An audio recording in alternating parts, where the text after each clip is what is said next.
हे जय भीम। मैं पंकज कुमार। अपनी आंखें खोलिए। जी हां, अपनी आंखें खोलिए। मेरे कहने का मतलब आपको नहीं समझ आया तो इस वीडियो को आखिर तक देखिएगा, आपकी आंखें खुल जाएगी। गोबर में एक कीड़ा पाया जाता है जिसे गांव की भाषा में गुबरेला कहा जाता है। उसे कितना भी गोबर से निकालो, आखिर में वो घूम फिर के उसी गोबर में पहुंच ही जाता है।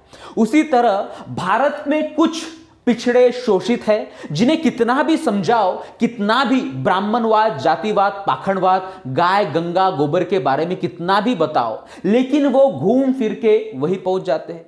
इन्हें हिंदू धर्म यानी कि जो ब्राह्मण धर्म है, चाहे जितने भी जूते पड़े कोई फर्क नहीं पड़ता।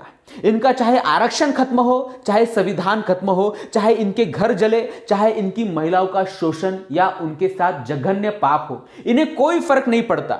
इनकी तो आदत हो गई है कि पिटने की। क्या है इनकी आदत हो गई कि पिटने की। ये एमपी से लेकर एमएलए और पार्षद तक है, लेकिन मजाल है कि कभी इनके मुंह से बहुजनों के खिलाफ हो रहे अघोषित युद्ध अत्याचार के खिलाफ एक भी शब्द निकले।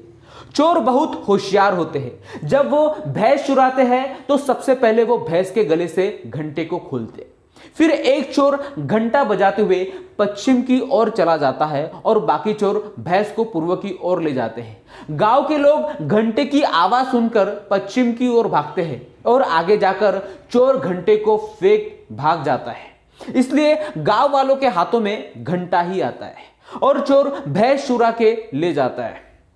कहने का मतलब है हमारी भैंस है शिक्षा, रोजगार, स्वास्थ्य व्यवस्था, महिला सुरक्षा, परिवहन व्यवस्था, सामाजिक बराबरी जैसे मुख्य मुद्दे हैं जो धन, धरती और राजपाट में भागीदारी देने की बात करते हैं। भैंस का घंटा है भटकाने वाले मुद्दे जैसे कि मंदिर मस्जिद, हिंदू मुस्लिम, बिहार गुजराती, हरा भगवा।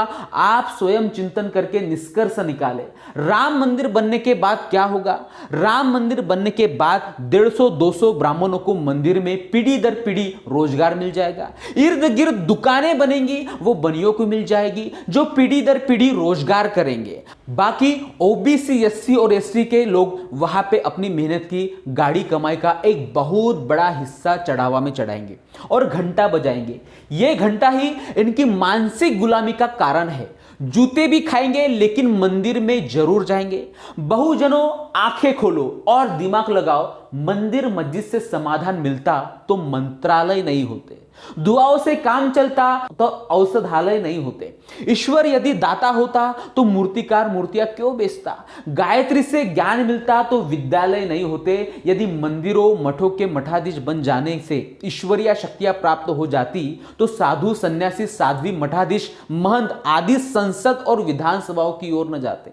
सबसे पवित्र ग्रंथ है भारत का संविधान। जी हां, सबसे शक्तिशाली जगह है संसद, उच्चतम न्यायालय, उच्च न्यायालय, विधानसभा, डीएम और एसपी कार्यालय, थाना, पंचायत घर आदि है। गाय गंगा गोबर गायत्री गुरु तुम्हारे गुलामी, शोषण और लूटपाट के उपादान है। जागना स्वयं को है और गौरी माता को जगा रहे हैं। सबसे बड़ा मंत्र समता, समानता, स्वतंत्रता, बंधुता और न्याय है, जो रामायण में नहीं है, महाभारत में नहीं है, रामचरितमानस में नहीं है, वेदों में नहीं है, पुराणों में नहीं है, स्मृतियों में नहीं है, श्रुतियों में नहीं है, संसार के किसी भी ग्रंथ में नहीं है। अगर इस वीडियो से आपकी आंखें खुली है, ज्यादा से ज्यादा लोगों तक इसे पहुंचाए। अभी तक सब्सक्राइब नहीं किया चैनल को जल्दी से कर लीजिए। ऐसे आंखें खोल देने वाले वीडियो आपको मिलते रहेंगे। जय भीम।